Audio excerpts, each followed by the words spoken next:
네, 안녕하세요. 주식은 역시 끼리끼리새 끼리십니다. 안녕하세요, 끼리분들. 자, 오늘은 MSCI에 대해서 한번 알아보도록 하겠습니다. 아마도 많은 분들이 알고 계실 거라고 생각하는데요. 그러나 아직까지도 MSCI가 도대체 무엇인지 모르시는 분도 계실 거고요. 그리고 아니 벌써 MSCI 리밸런싱이야? 이렇게 생각하시는 끼리분들도 많으실 거라고 생각합니다. 그래서 오늘은 MSCI 8월 리밸런싱에 대해서 한번 알아보도록 할게요. 오늘 또 같이 공부하시죠. Let's get it!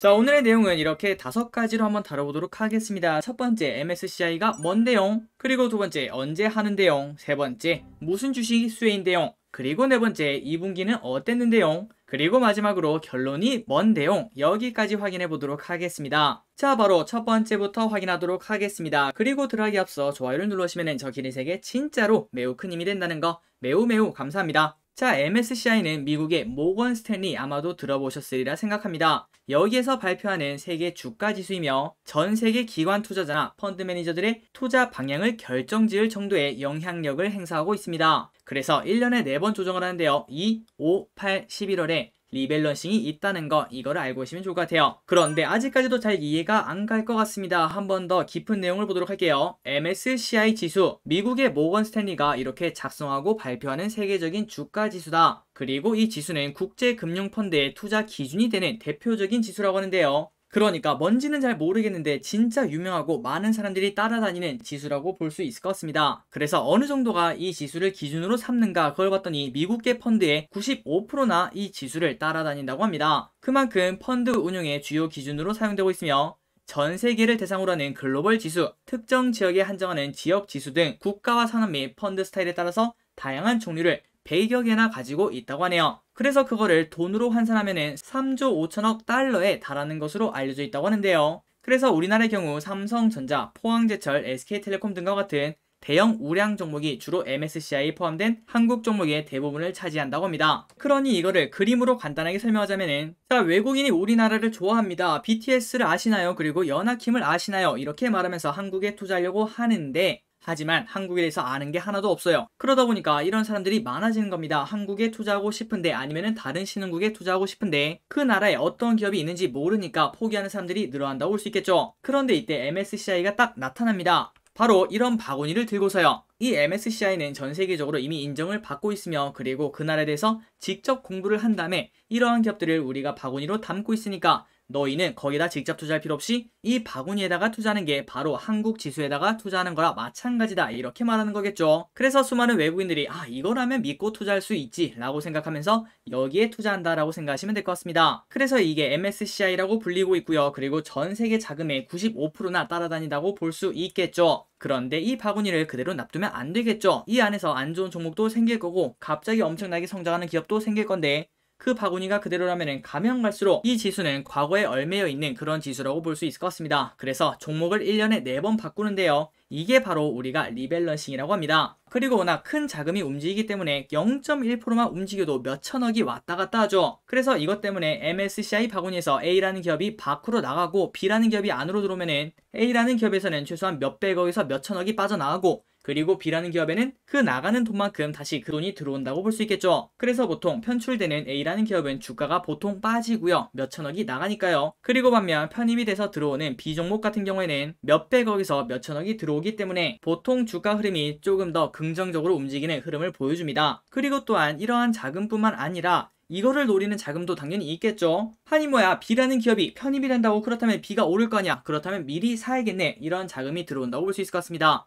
그래서 그것까지 포함한다면 그 효과는 레버리지로 나타난다고 볼 수 있겠죠. 자, 지금까지 MSCI 지수가 도대체 뭔지 한번 살펴봤고요. 그리고 편입이 되면 어떻게 되는지, 편출이 되면 어떻게 되는지 그거를 한번 알아봤습니다. 그래서 1년에 4번 리밸런싱을 진행하는데 이번에는 올해 3번째 8월 리밸런싱이 있습니다. 그래서 8월 12일 날 발표를 하고요. 어떤 게 들어오고 어떤 게 나가는지, 그 다음에는 8월 31일 장마감 적용일, 마지막으로 9월 1일에 변경 유효일이라고 하네요. 그래서 보통 이 12일부터 31일까지 편입되는 종목은 오르는 흐름을 나타내고 그리고 편출되는 종목은 하락하는 흐름을 보통은 나타낸다고 합니다. 한번 계속 보도록 할게요. 그리고 진짜 편입이 되면 주가가 오르는가 이러한 고민이 있을 것 같은데요. 한번 뉴스를 통해서 알아보도록 하겠습니다. 자, 2분기였죠. 5월 7일 기사입니다. 흑속의 진주, 하이브 등 MSCI 편입 기대주, 투자자 유입 상승.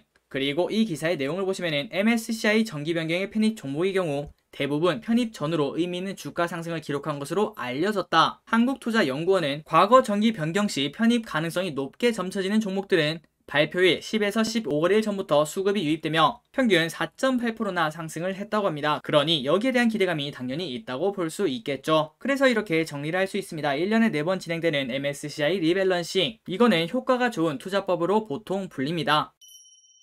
그렇다면 이번 3분기에는 어떤 게 들어오고 어떤 게 나가는가, 그걸 보도록 할게요. 이번 달에는 MSCI 덕점 볼까, 에코프로비엠, SKIT, 카카오게임즈 지수 편입 가능성. MSCI 한국지수의 정기 변경을 위한 분기 리뷰 발표가 보름 앞으로 다가온 가운데 신규 편입 종목에 대한 관심이 높아지고 있다고 합니다. 에코프로비엠, SKIT, 카카오게임즈, SK바이오사이언스, 이러한 기업들의 지수 편입 가능성을 거론하고 있으며, 그 반면 LG생활건강우 그리고 SK텔레콤은 편출될 가능성이 있다고 봤다고 합니다. 그리고 삼성증권 리포트를 봐도 MSCI 2021년 8월 분기 리뷰 예상 및 IPO 이슈 내용을 확인해보자면 카카오뱅크와 크래프톤이 각각 8월 6일과 8월 10일에 상장될 예정이며, 시가총액이 너무나 크기 때문에 주요 지수들의 조기 편입될 가능성이 있다고 합니다. 카카오뱅크는 시나리오별로 다른 결과가 나오긴 하지만 공모가가 유지된다면 MSCI 조기 편입의 가능성이 있고요. 그리고 크래프톤은 상장 초기 주가가 공모가 대비 반토막만 나지 않으면 MSCI 조기 편입이 무난히 될 수 있다고 본다고 합니다. 그리고 8월 분기 리뷰에서는 SKIT, 카카오게임즈, 에코프로비엠의 편입 가능성을 높게 보며 SK바이오사이언스도 낮은 확률로 편입 가능성이 있다고 하네요. 그리고 위 기사에서는 LG생활건강우 그리고 플러스 SK텔레콤이 편출될 가능성이 있다고 했는데, 여기에서는 KMW도 편출 가능성이 있다고 합니다. 그래서 아직까지는 어떠한 기업이 편입이 되고 편출이 될지 확정되지는 않았지만 여기저기서 예측을 하고 있는 걸 확인할 수 있죠. 그 이유는 바로 편입 가능성이 높은 기업들은 이미 주가가 오르기 시작하고, 편출 가능성이 있는 기업들은 벌써부터 주가가 빠지기 시작하는 그런 흐름을 보여줍니다. 그렇다면 이러한 정보를 어떤 식으로 투자에 접목을 해야 되는지, 그 부분을 이어서 보도록 하겠습니다. 일단 그걸 알려면 당연히 지난 분기가 어떻게 흘러갔는지 그걸 봐야겠죠. 한번 빠르게 보도록 할게요. 지난 분기는 어땠나요? 4개가 편입이 되었고 그리고 7개가 편출이 되었습니다. 조금 많이 됐죠. 편입은 HMM, 하이브, SKC, 녹십자, 편출은 현대상, GS리테일, 한화, 삼성카드, 롯데지주, 한국가스공사, 오뚜기, 이렇게 7개가 편출이 되었고요. 그리고 그 결과를 단편적으로 보자면은, 자, 여기 보시면 HMM은 0.1%밖에 늘지 않았습니다. 그런데도 불구하고 5월 동안 월간 외국인 순매수 대금이 무려 2,600억이나 되는 걸 확인할 수 있죠. 그리고 아래 보시면은 SKC, 하이브, 녹십자 전부 다 외국인이 매수했고요. 그 반면 현대상부터 오뚜기까지 전부 다 마이너스로 외국인 자금이 빠져나가는 걸 확인할 수 있습니다. 그 말을 다시 말하자면 우리 지금 현재 증세는 어쩔 수 없이 외국인 장세인데요. 외국인이 사면 오르고 외국인이 팔면 내리기 때문에 매우 높은 확률로 이 MSCI 편입이 돼서 외국인 자금이 들어오면 주가가 올라갈 수 있고, 그 반면 편출이 되면 외국인 자금이 나가기 때문에 주가가 떨어질 수도 있는 그런 확률이 어느 정도는 존재한다고 볼 수 있겠죠. 한번 결과를 보도록 하겠습니다. 자, 여기서부터 빠르게 보도록 하겠습니다. HMM 첫날 이렇게 주가가 쭉 급등을 했죠. 그 다음부터 계속 슬금슬금 올라가더니 마지막에는 무려 15%나 급등하고 마무리되는 걸 확인할 수 있습니다. 그리고 하이브 첫날에는 주가가 조금 떨어지더니 그때부터 슬금슬금 올라갔다가 결국은 조금 떨어져서 마이너스 2% 마감이 되었고요. 다음으로 SKC는 이렇게 주가가 떨어졌다가 마이너스 6%로 마감이 되는 걸 확인할 수 있습니다. 그리고 녹십자도 비슷한 흐름을 만들어내면서 마이너스 1% 여기서 마감되는 걸 확인할 수 있죠. 자, 여러분들 지금까지 보니까 뭔가 이상합니다.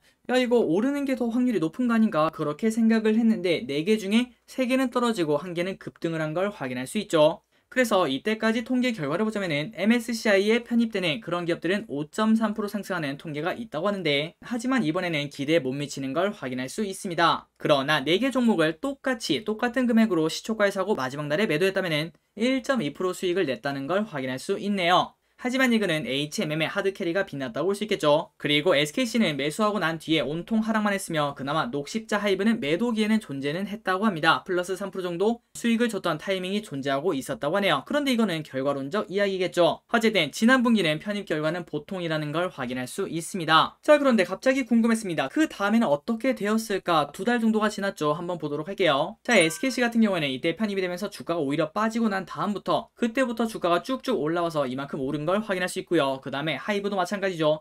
엄청나게 주가가 오른 걸 확인할 수 있습니다. 다음으로 급등했던 HMM은 그때부터 쭉 떨어지는 흐름을 보여주고 있으며, 그리고 녹십자도 쭉 떨어지면서 큰 하락을 피하지 못한 걸 확인할 수 있습니다. 그러니까 여기까지 보자면은 이걸로 모든 걸 일반화할 수는 없겠지만 일단 급등했던 기업은 그때부터 떨어지는 흐름이 만들어질 수도 있겠구나 이렇게 생각해서 만약에 편입된 종목이 그 기간에 많이 올랐다면 그때는 매도의 기회로 삼는 게 좋을 것 같고요. 그 반면 편입이 되었는데도 불구하고 주가가 지지부진했다면 조금 더 홀딩해서 계속 기다리는 전략도 유효하구나 라는 걸 볼 수도 있을 것 같습니다. 하지만 그 반면 녹십자는 주구장창 떨어지는 흐름도 만들어내는 걸 확인할 수 있죠. 그러니까 100% 전략은 없다는 걸 한 번 더 확인할 수 있습니다. 그런데 이거보다 더 중요한 자료가 있는데요. 바로 이겁니다. 편출 기업은 더 유의미한 자료를 보여준다고 합니다. 한번 보도록 할게요. 첫 번째 현대해상 마이너스 6% 편출이 되었으니까 주가가 쭉 빠지죠. 그리고 한화 마이너스 6%, GS 리테일 마이너스 2%, 삼성카드 마이너스 6%, 롯데지주 마이너스 2%, 한국가스공사 마이너스 2%, 오뚜기 마이너스 4% 이런 식으로 편출 기업들은 100% 하락하는 걸 확인할 수 있습니다. 그리고 방금 전에 차트를 보시다시피 이렇게 쭉 빠졌다가 올라온 기업도 많은 걸 확인할 수 있죠. 그러니까 그 기간 동안 많이 빠지면 마이너스 5에서 마이너스 10%그 정도 넘게 빠진 기업도 있다는 겁니다. 하지만 여기서 우리가 꼭 생각해봐야 될 거는 절대 회사가 나빠서 빠진 게 아닙니다. 그냥 단순히 다른 기업들이 시가총액이 쭉 올라오면서 MSCI에 들어가고 나오고 그것 때문에 주가가 빠지는 건데요. 그 말은 본래 기업의 가치와는 상관없이 수급 때문에 빠졌다는 걸 볼 수 있겠죠. 그래서 그거를 다시 생각하자면은 이렇게 주가가 빠진다면은 야 이거 혹시 진주가 할인하고 있는 거 아닐까 이런 생각으로 공부해 볼 필요가 있어 보입니다. 그렇다면은 이 7개 기업이 어떤 흐름이 나왔는지 한번 보도록 할게요. 자, 현대해상 같은 경우에는 그때 주가가 빠지더니 그 다음에 쭉 올라서 시세를 주는 걸 확인할 수 있습니다. 그리고 하나 같은 경우에도 큰 상승은 아니지만 어느 정도는 상승하는 걸 확인할 수 있고요. 다음으로 GS 리테일, 삼성카드, 롯데지주, 한국가스공사, 오뚜기 이런 식으로 무조건적인 큰 급등이 나오지는 않지만 어느 정도의 시세를 주는 건 확인할 수 있습니다. 그래서 이렇게 정리할 수 있을 것 같네요. 나름 유의미하게 편출 당시에 빠졌던 기업들은 재차 상승하는 흐름을 보통 몇 주 내에는 보여줬습니다. 그런데 이 부분도 당연히 완벽하지 않겠죠. 단점이 무엇인가? 다만 2개월간의 흐름을 봤을 때 전부 다 이렇게 우상향하는 흐름을 보여주지는 않았습니다. 그러니까 MSCI 때문에 주가가 조금 빠지는 건 충분히 기회가 될 수도 있겠지만 가장 중요한 거는 그 기업이 진짜 원래 오를 기업인가 아니면 빠지는 기업인가 그런 판단이 앞서야 된다고 볼 수 있겠죠. 그러니 이 부분은 꼭 명심을 하셔야 될 것 같습니다. MSCI 이벤트 때문에 매수 매도의 기회로 삼아도 되지만 하지만 그 전에 먼저 선행돼야 되는 거는 그 기업이 얼마나 좋은 기업인지 그 부분을 꼭 생각해보고 만약에 매수를 한다면 이 MSCI 이벤트 같은 경우에는 플러스 알파로만 생각하는 게 맞다고 볼 수 있겠죠. 자, 여러분들 이제 정리를 해보도록 하겠습니다. 이번에 편입 예상이 뭐였죠? SKIT, 에코프로비엠, 카카오게임즈 그리고 플러스 조금은 낮은 확률로 크래프톤, 카뱅, SK바이오사이언스가 편입 예상이 된다고 합니다. 그리고 편출 예상은 LG생활건강 우, KMW, SKT. 참고로 이 SKT 같은 경우에는 비중 축소가 조금 확정적이기 때문에 주가가 조금 더 빠질 수 있다고 하네요. 자, 그래서 이렇게 편출된 기업은 주가가 떨어진다면 그때는 추가 매수의 기회로 삼으면 좋을 것 같고요. 그 반면 편입 종목은 그 기업의 미래성까지 좋다고 생각한다면 과감히 매수의 기회로 삼아도 좋을 것 같습니다. 지금까지 평균 상승률은 5%가량이라고 하는데 하지만 위에서 확인하시다시피 100% 들어맞는 투자 방법은 아니라는 걸 확인할 수 있었죠. 그리고 특히 지난번에는 HMM이 많이 올랐으니까 더 이상 못 오를 거야 이런 얘기가 많았었는데요. 그런데 웬걸 HMM만 하드캐리한 걸 확인할 수 있습니다. 그러니 기분들 편입 그리고 편출 주식을 폭넓게 살펴보는 그런 시각도 필요해 보이네요. 그리고 위에 말씀드린 종목은 편입 예상 그리고 편출 예상입니다. 그 말은 8월 10일 전까지는 아직까지 우리가 뭐가 될지는 잘 모른다는 거겠죠. 그래서 여기서는 두 가지의 투자 방법이 존재합니다. 첫 번째 방법은 위 종목 중에서 확률이 높은 기업들만 골라서 미리 매수를 해놓거나 아니면 미리 매도를 하는 방법이 유효할 것 같고요. 그리고 두 번째, 나는 확실한 게 좋아 이렇게 생각하신다면 발표일 당일에 어떠한 기업이 발표되는지 보고 그거를 매수 또는 매도하는 그런 전략이 유효하다고 볼 수 있을 것 같습니다. 자, 기름들 오늘은 MSCI에 대해서 한번 공부를 해봤습니다. 오늘 또 같이 공부해주셔서 진심으로 감사드리고 여러분 덕분에 제가 더 많이 배웁니다. 지금까지 기리셨습니다. 빠이요.